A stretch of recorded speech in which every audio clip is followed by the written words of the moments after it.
सब लिख लिया है?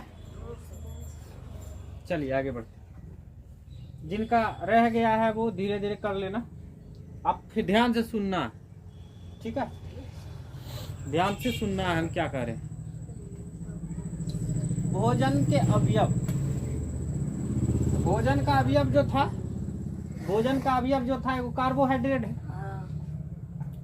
प्रोटीन है, वसा है, विटामिन है, खनिज लवण है, जल है, न्यूक्लिक अम्ल है।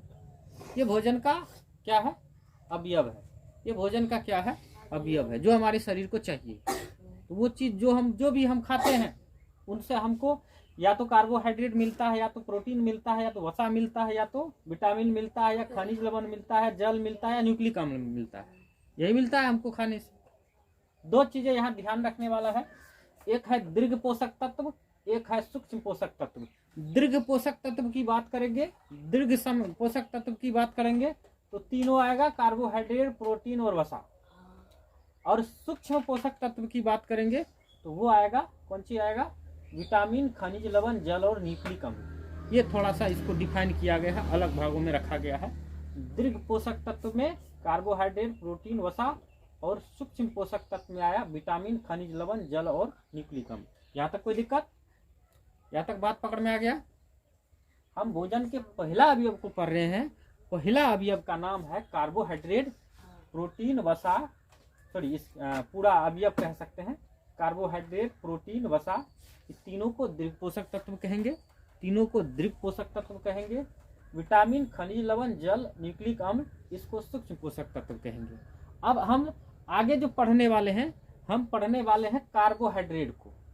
इसमें से जो तुम्हारा पहला भाग है, पहला अवयव है, पहला अवयव कौन सी है? कार्बोहाइड्रेट। ये जो तुम यहाँ से वहां तक लिखा हुआ देख रहे हो, ये सिर्फ कार्बोहाइड्रेट का चैप्टर है। ये सिर्फ किसका चैप्टर है? कार्बोहाइड्रेट का चैप्टर है। किसका चैप्टर है? कार्बोहाइड्रेट का चैप्टर है। किसका चैप्टर है? कार्बोहाइड्रेट। तो कार्बोहाइड्रेट के बारे में अब पूर्ण रूप से हम पढ़ रहे हैं। तो तुम लोग अभी तक बस इतना जाना था कि कार्बोहाइड्रेट से हमको क्या मिलता है? ऊर्जा मिलता है। सबसे अधिक मात्रा में कह सकते हो ऊर्जा, या हमारे शरीर को जो अधिकतम ऊर्जा प्राप्त होता है वो किससे प्राप्त होता है? कार्बोहाइड्रेट से। कार्बोहाइड्रेट के बारे में अभी तक तुम इससे पहले सिर्फ इतना जान रहा था कि हम चावल खाते हैं तो हमको कार्बोहाइड्रेट मिलता है।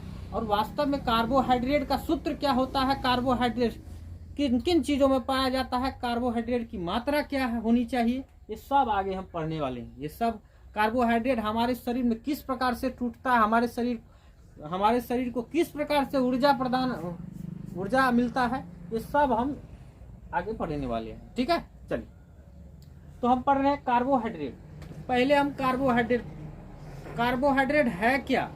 तो भोजन का अवयव है, पोषण का अवयव है। उसमें से हम जो चावल खाते हैं तो हमको मिलता है कार्बोहाइड्रेट। चावल खाने से हमको क्या मिलता है? कार्बोहाइड्रेट। कौन सी मिलता है? कार्बोहाइड्रेट। कार्बोहाइड्रेट कौन सी करता है? हमारे शरीर को ऊर्जा देता है। ऊर्जा मतलब क्या? ऊर्जा मतलब क्या? तो हम जो काम करते हैं, अरे बार बार इस चीजों को ध्यान रखो, हम जो काम करते हैं, कोई भी काम कर रहे हैं, हम पढ़ रहे हैं, लिख रहे हैं, जा रहे हैं, गा रहे हैं, सो रहे हैं, तो हमारा शरीर में ऊर्जा है तब ना कुछ कर रहे हैं। वो सब काम कौन सी करता है? कार्बोहाइड्रेट करता है। कार्बोहाइड्रेट ही ऊर्जा प्रदान करता है हमारे शरीर से। इतना हमारा मोटरसाइकिल है पूरा 25 लाख का मोटरसाइकिल है, उसमें तेल नहीं दो, वो गाड़ी चलेगा? नहीं चलेगा, वो नहीं चलेगा। उसको क्या चाहिए भाई? आखिर तुम सोचो, आखिर उसको क्या चाहिए? पेट्रोल चाहिए। हाँ, तो पेट्रोल में इसका मतलब उसका ऊर्जा भरा हुआ है। उसको चलने के लिए जो ताकत चाहिए वो तो बात की बात है। उसको सेफ्टी कैसे रखना है, उस गाड़ी में कुछ भी नहीं लगाओ, क्या वो गाड़ी नहीं चलेगा? गाड़ी नहीं स्टार्ट नहीं होगा, तो बात की बात है ना। लेकिन उसको स्टार्ट करने के लिए क्या होना चाहिए? एक तरह से उसका इंजन जो है, तो इंजन क्या चाहिए? पेट्रोल। हमको भी डेली रिचार्ज होना होता है। हम भी खाना खाते हैं तो हम भी एक तरह से चार्ज होते हैं। 10 दिन नहीं खाएंगे तो चार्ज हमारा खत्म हो जाएगा। पूरी शरीर में 15 दिन तक में पूरा खत्म हो जाएगा, जीरो बैलेंस हो जाएगा शरीर का ऊर्जा के हिसाब से। फिर हड्डी गुड्डी भी कुछ नहीं कर पाएगा, चाहे कितना कुछ हो। सब कुछ चलने के लिए ऊर्जा चाहिए ऊर्जा। तो वो ऊर्जा हमको कहाँ से मिलता है? कहाँ से मिलता है? ऊर्जा हमको कार्बोहाइड्रेट से मिलता है और भोजन को खाने से सारा पोषक तत्वों की प्राप्ति हो जाती है। ठीक, अलग अलग चीजों को खाने से। आगे बढ़ते हैं। तो बात पकड़ में आ गया कार्बोहाइड्रेट। अब हम आगे बढ़ रहे हैं, कार्बोहाइड्रेट में होता क्या है? आखिर कार्बोहाइड्रेट जो है तो उसमें होता है, एक तो होता है कार्बन, एक तो होता है कार्बन। हर चीज में कार्बन है, आगे तुम पढ़ने वाले, हर चीज में कार्बन है। जो चीज को जलाते हो तो धुआं निकलता है ना, राख निकलता है, सब में कार्बन है। सब में क्या है? सब चीज में कार्बन है। ठीक, आगे बढ़ते हैं। उसके बाद है हाइड्रोजन। हाइड्रोजन तो कार्बोहाइड्रेट में कार्बन होता है, हाइड्रोजन होता है और ऑक्सीजन होता है। तीनों चीजों का मिला हुआ एक समानुपात होता है, समानुपात बोलते हैं उसको। Carbon, hydrogen, oxygen. कोई अच्छा बता, कार्बन कौन सी है, हाइड्रोजन कौन सी है, ऑक्सीजन कौन सी है? तत्व यौगिक और गैस में बांटेंगे तो तीनों क्या है? पदार्थ की तीन अवस्था जो तुम लोग जानते हो, तत्व यौगिक, तत्व यौगिक और गैस। आगे देखेंगे 5 गो अवस्था था, तत्व यौगिक और कौन सी? गैस। आगे देखेंगे हम, एक प्लाज्मा अवस्था भी है, एक बॉस आइंस्टीन कंडेंसेट भी अवस्था है। ये कुल मिला के 5 अवस्था में जाता है। लेकिन यहाँ पर हम ये पूछ रहे हैं तुमसे, कार्बन, हाइड्रोजन और ऑक्सीजन। कार्बन, हाइड्रोजन और ऑक्सीजन, 3 चीज पूछ रहे हैं। पदार्थ की 3 अवस्था में गया था, ठोस, द्रव और गैस। कोई भी चीज जो धरती पे है 3 अवस्था में न है, या तो ठोस है मतलब कड़ा है, या तो क्या है, बहने वाला है, या नहीं तो कौन चीज है, गैस के रूप में है। जैसे हम सांस लेते हैं तो सांस क्या है? गैस है। गैस का मतलब बच्चा लोग ये मत समझना जो सिलेंडर में हमेशा भरा हुआ गैस, इसको मत समझना। इसको दिमाग से अभी तुरंत कचरा को निकाल दो। सब वो सब गैस है। ठीक है, आगे तुम आगे चल के पढ़ोगे। चल, तो कार्बोहाइड्रेट का सूत्र, तो यहाँ ध्यान रखना, इसका अनुपात, इनका अनुपात, किसका अनुपात? तो देखो C का 1 होता है। अब आगे तुम पढ़ोगे, C का 1 होता है और हाइड्रोजन का 2 होता है और ऑक्सीजन का 1 होता है। अब ये क्या है अनुपात, तुमको हम बता देते हैं। जब कोई चीज रासायनिक रूप से मिलता है ना, तो उसको अनुपात उसका फिक्स रहता है, उसका अनुपात फिक्स रहता है। जैसे मैथ में तुम जरा सब इधर उधर करेगा तो तुमको कभी भी आंसर नहीं आएगा। चाहे 1 पॉइंट ही गलती क्यों नहीं कर रहे हो, तुमको आंसर नहीं आने वाला है, आंसर नहीं आने वाला। उसी तरह से जब तुम कुछ बनता है, अब तुमको पता है जो तुम जल पी रहे हो वो किसका किसका मिश्रण है? सुन के हैरान हो जाओ। 2 गो गैस मिल करके जल बना हुआ है द्रव। 2 गो गैस मिल करके क्या बना हुआ है? जल बना हुआ है। एक है हाइड्रोजन और एक है ऑक्सीजन। हाइड्रोजन और ऑक्सीजन मिल करके क्या बना हुआ है? लेकिन जल बना हुआ। लेकिन हाइड्रोजन और ऑक्सीजन का एक अनुपात होना चाहिए। तो जल में तो 1:8 है, जल में तो 1:8। ये अनुपात हम क्या बोल रहे हैं, ध्यान से सुनना। इसका मतलब क्या हुआ, इसको ध्यान से पकड़ना। हम क्यों कह रहे हैं जल में हाइड्रोजन और ऑक्सीजन का अनुपात 1:8 है? इसका मतलब क्या हुआ, जैसे तुमको शरबत बनाना है, ठीक ठाक शरबत बनाना है, मीठा बनाना है, तो तुम क्या करोगे? चाय बनाते हो, कुछ भी, कितना भी चीनी दे सकते हो, चीनी ज्यादा भी दे सकते हो, कम भी दे सकते हो, क्या चाय नहीं बनेगा? क्या चाय नहीं बनेगा? कितना भी कम भी डाले, ज्यादा भी डाले, चाय नहीं बनेगा? चाय बनेगा, कोई दिक्कत नहीं, चाय बनेगा। लेकिन रसायन में, किसमें? रसायन में उसका अनुपात फिक्स होता है। उससे थोड़ा भी कम बेसी होगा तो वो नहीं बनेगा, उससे थोड़ा भी कम बेसी होगा तो वो नहीं बनेगा। जल का हमेशा अनुपात 1:8 ही होगा। चाहे तुम्हारे ट्यूबवेल का जल हो, चाहे तालाब का जल हो, चाहे समंदर का जल हो, कहीं का भी जल क्यों नहीं हो, जल का जो अनुपात होगा वो क्या होगा? हाइड्रोजन और ऑक्सीजन का अनुपात कितना होगा? 1:8 होगा। मतलब क्या हुआ, जल में 1 भाग हाइड्रोजन का होगा और 8 भाग ऑक्सीजन का होगा। 1 भाग हाइड्रोजन का होगा और 8 भाग ऑक्सीजन का। मतलब क्या हुआ, मतलब सोचो, ऐसा सोचो कि 9% यदि जल है, मान के चलो जल, मान के चलो 9 जल जो है 9 किलो है, अभी समझ में आ जाएगा। जल मान के चलो 9 किलो है, तो उसमें हाइड्रोजन कितना है, ऑक्सीजन कितना है, ये बताओ। हाइड्रोजन कितना होगा, ऑक्सीजन कितना होगा? मान के चलो 9 किलो जल है, एक आइडिया बता रहे हैं भाग के हिसाब से। मान के चलो 9 किलो जल है, तो उसमें हाइड्रोजन कितना होगा, ऑक्सीजन कितना होगा? 9 क्या बोले हैं, 1:8 है, तो उसमें हाइड्रोजन जो होगा 1 किलो होगा। हाइड्रोजन जो होगा एक तरह से 1 किलो होगा और ऑक्सीजन जो होगा कितना होगा 8 किलो होगा, तब ना जल बना 9 किलो।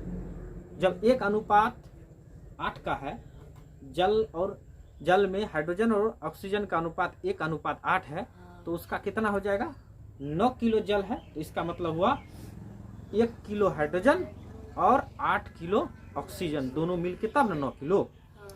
अब तुम जो सोचोगे इसको कम बेसी कर सकते हैं, नहीं, ये सदा फिक्स है कि 1 किलो तुमको रखना पड़ेगा। कौन चीज 1 किलो तुमको रखना पड़ेगा हमेशा हाइड्रोजन, और 8 किलो रखना पड़ेगा तुमको हमेशा ऑक्सीजन। इस अनुपात में मिलाएगा तो ही बनेगा, क्या बनेगा, तो ही बनेगा, क्या बनेगा, जल बनेगा। तुम सोचोगे 2 किलो दे देते हैं हाइड्रोजन और 3 किलो दे देते हैं ऑक्सीजन, अब जल बनाते हैं, तो नहीं बनेगा। हाँ, अपनी तब नहीं बनेगा, क्योंकि रासायनिक प्रक्रिया में उसका अनुपात क्या रहता है, फिक्स रहता है। क्या रहता है, फिक्स। लगभग हम सोच पा रहे हैं कि तुम लोग लगभग समझ गया होगा, ठीक, समझ गया होगा। तो याद रखना 1:8 किसका है, जल का। चलिए, उसके बाद इसी तरह से यहाँ इनका अनुपात है। जो कार्बोहाइड्रेट बना, कार्बोहाइड्रेट एक तत्व है जो बना, तो वो किस अनुपात में बना, उसमें कार्बन कितना था, हाइड्रोजन कितना था, ऑक्सीजन कितना था। अब तुमको पता चला कार्बन 1 था। ये जो चिन्ह है इस तरह से, इसको बोलते हैं अनुपात। ये जो 2 डॉट किए हैं इसका बोलते हैं अनुपात। जैसे घड़ी तुम देखा होगा, घड़ी में डॉट डॉट रहता है, तो उसको अनुपात बोलते हैं। आगे चल के तुमको अनुपात का चैप्टर पढ़ने को मिलेगा। 1:2:1, मतलब क्या हुआ, कार्बन 1 भाग, हाइड्रोजन 2 भाग, ऑक्सीजन भी 1 भाग। पूर्ण रूप से बात करेंगे तो पता चल गया कि इनका अनुपात 1:2:1 होता है। किसमें, कार्बोहाइड्रेट में 1:2:1 होता है। ठीक, कार्बन का 1, हाइड्रोजन का 2 और ऑक्सीजन का 1, ये अनुपात होता है। किसमें, कार्बोहाइड्रेट में। किस किस का, तो कार्बन का, हाइड्रोजन का और ऑक्सीजन का।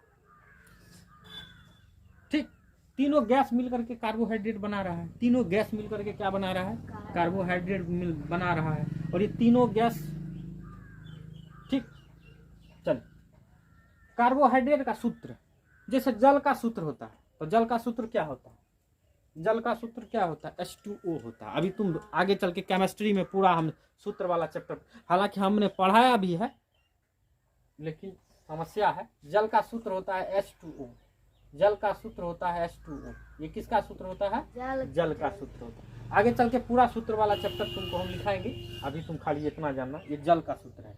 किसका सूत्र है, जल का सूत्र। ये सूत्र क्या होता है आगे जानोगे। एक होता है साधारण नाम, एक होता है रासायनिक नाम किसी चीज का। जैसे साधारण नाम हुआ जल, साधारण नाम हुआ जल, और उसी को तुम केमिस्ट्री की भाषा में बोलोगे तो उसको बोलेंगे कौन सी, उसको कौन सी बोलेंगे, उसको बोलेंगे हाइड्रोजन क्लोराइड। आगे तुमको समझना पड़ेगा इसको। चलिए, उसके बाद स्रोत, चावल, गेहूं, मक्का, बाजरा, आलू, शकरकंद। देख लो, स्रोत किस में पाया जाता है, कौन सी, किस में पाया जाता है, कौन सी पाया जाता है, कौन सी, अरे चट्टा बोलो रे, कौन सी, कार्बोहाइड्रेट किस चीज में पाया जाता है, ये हम बता रहे हैं। कार्बोहाइड्रेट किस चीज में पाया जाता है, चावल, तो चावल में, गेहूं में, बोलो, मक्का, बाजरा, बोलो, तुम लोग कहाँ बोल रहा है, मेरे साथ बोलो, आलू, शकरकंद। तो सबसे अधिक किस में पाया जाता है, तो सबसे अधिक पाया जाता है किसमें, चावल। चावल में लगभग 80 से 85%, 80 से 85% के आसपास कार्बोहाइड्रेट की मात्रा, ऊर्जा देने वाले पदार्थ की मात्रा सबसे अधिक पाया जाता है। किसमें पाया जाता है, चावल। 1 ग्राम बराबर 4.2 किलो कैलोरी ऊर्जा होता है। ये इसको याद रखना, 1 ग्राम में कितना ऊर्जा मिलता है, तो 1 ग्राम से 4.2 किलो कैलोरी ऊर्जा मिलता है। ये तुमको याद रखना पड़ेगा थोड़ा सा, ये तुमका प्रश्न हो गया। चलिए, यह मानव शरीर में ग्लूकोज के रूप में टूटता है।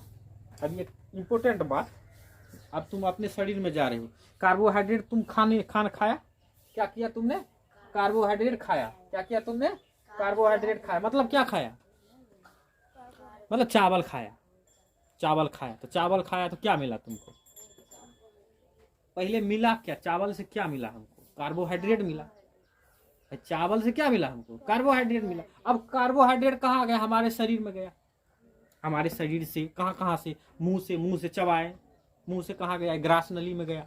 ग्रास नली से कहाँ गया, ग्रास नली से कहाँ गया, आमाशय में गया, पेट में गया, उसी को बोलते हैं स्टोमक, पेट में गया। अब पेट में HCl उसको पचाना चालू कर रहा है। क्या कर रहा है? HCl उसको पचाना चालू किया। कीड़ा मकोड़ा था भोजन में, उसको सबको मार दिया, सबको मार दिया। अब भोजन तुम्हारा आमाशय से फिर थोड़ा सा आगे बढ़ेगा, आमाशय से आगे बढ़ेगा तो वो पहुंच जाएगा छोटी आंत में। कहाँ पहुंच जाएगा? छोटी आंत में। छोटी आंत से फिर बड़ी आंत में, छोटी आंत में पूर्ण रूप से पाचित हो जाता है। छोटी आंत से फिर आगे क्या बोलेंगे हम, वो किस में मिल जाता है? किस में मिल जाता है? हमारे खून में मिल जाता है। फिर उधर लीवर है, तो आगे पढ़ेंगे हम, लीवर से रस निकलता है, यकृत से रस निकलता है। और फिर उधर हम पढ़ेंगे अग्नाशय से रस निकलता है। ये दोनों रस मिल करके उसको भोजन को एक तरह से क्या करता है? गलाना चालू करता है।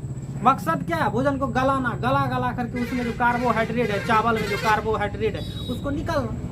और कहाँ दूसरा बात है? चक्की थोड़े ना है, मशीन थोड़े ना उसको पिसाई करता है, वो गलाता है। भोज इतना जो एकदम जैसे कागज को देखता हुआ गलते रहता है, गलते रहता है, गलते रहता है, पूरी तरह से गल गया। उसी तरह से जो भी तुम खाया वो पेट में गलते गया, गलते गया, गलते, पूरी तरह से गल गया।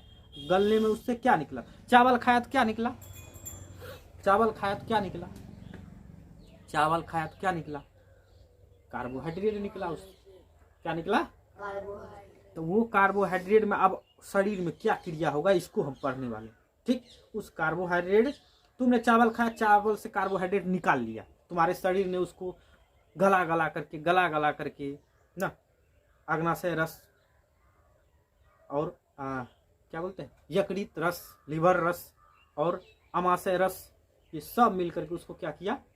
गला दिया। अब गला करके उससे क्या निचोड़ लिया, क्या निकाल लिया। जैसे तुमने देखा होगा, जैसे मम्मी लोगों को घर में देखा होगा, संघनन एक क्रिया होती है, उसको बोलते हैं दही निकालते हुए देखा, घुमा घुमा के घी निकालते,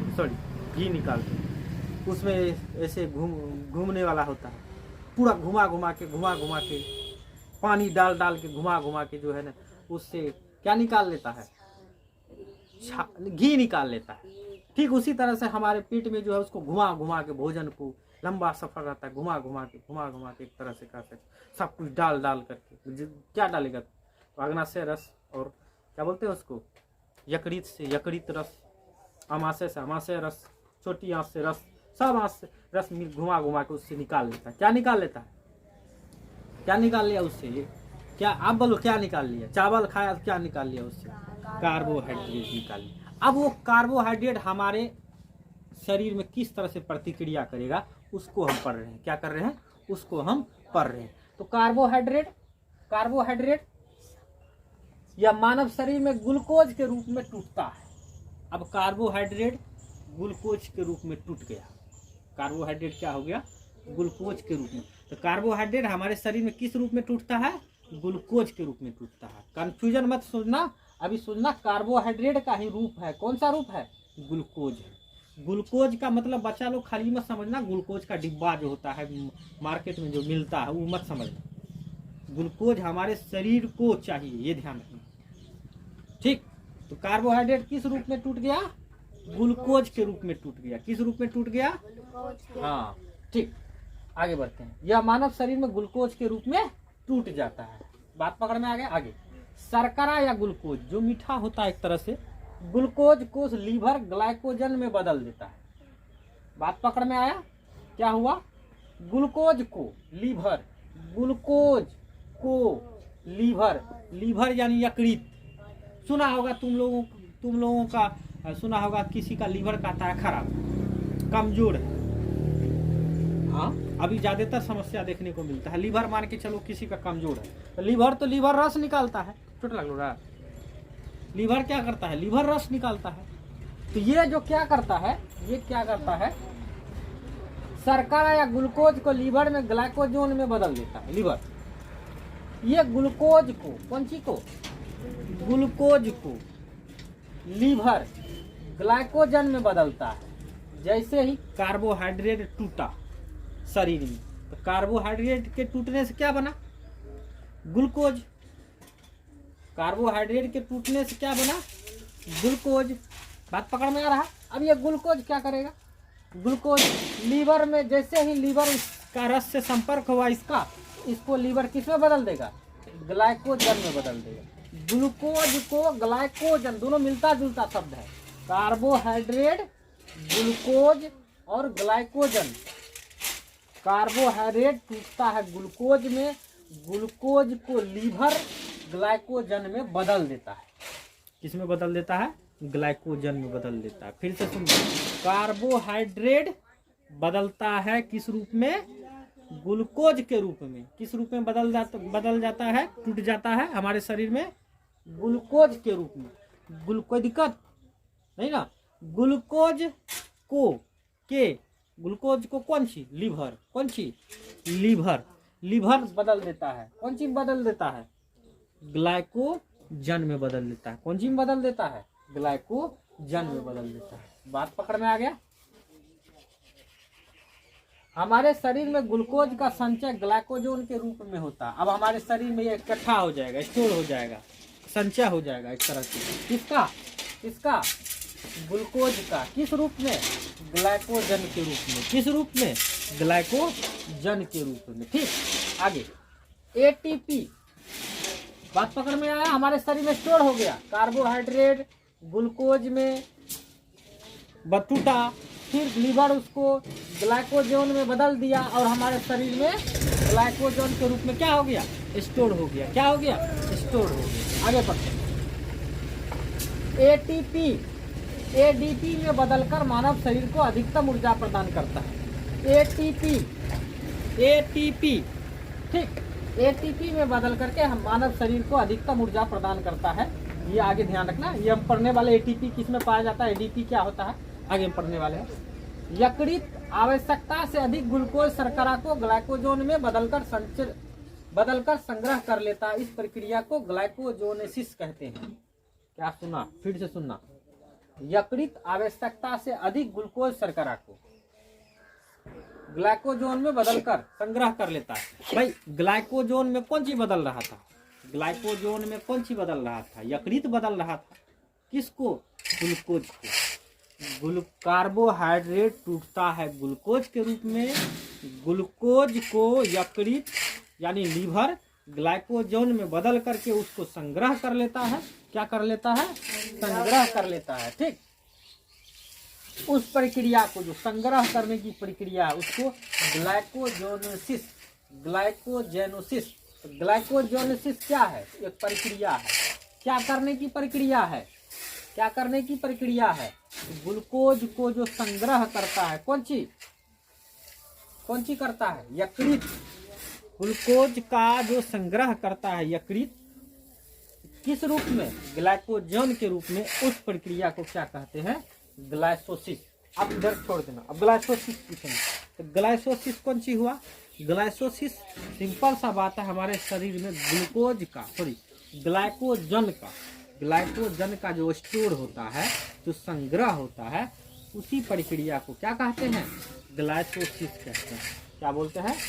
ग्लाइकोजेनेसिस। ग्लाइकोजेनेसिस कौन सी है? तो ग्लूकोज का संग्रह करने की एक प्रक्रिया है। उसमें कहाँ क्या करता है? तो लीवर करता है उसमें मदद। ठीक, आगे फिर देखो ग्लाइकोजेनोसिस, एक तो और है ग्लाइकोजेनोलिसिस। दो प्रक्रिया, दोनों अलग अलग प्रक्रिया है। ठीक, अब समझना। रक्त में ग्लूकोज शर्करा की कमी होने पर, मान के चलो तुम्हारे शरीर में जो है ग्लूकोज की कमी हो गई, तो अब क्या होगा? तुम नहीं खा रहे हो 4-5 दिन से, तुम्हारे शरीर में किसकी कमी होगी? ग्लूकोज की कमी हो गई। तब क्या करेगा? तब समझना, संग्रहित ग्लाइकोजोनेसिस प्रक्रिया से संग्रहित हुआ ना ग्लाइकोजन। तो ये ग्लाइकोजन को वापस ग्लूकोज में बदलकर, फिर इसी ग्लाइकोजन को वापस फिर से किस में बदल देता है? ग्लूकोज में बदलकर रक्त में मुक्त कर देता है। इस प्रक्रिया को ग्लाइकोजोनोलिसिस कहते हैं। इस प्रक्रिया को ग्लाइकोजोनोलिसिस कहते हैं। दो गो प्रक्रिया हुआ। बात पकड़ में आया? ठीक, यहाँ तक समझ में आ गया? यहाँ तक समझ में आ गया? किसी को कोई दिक्कत है?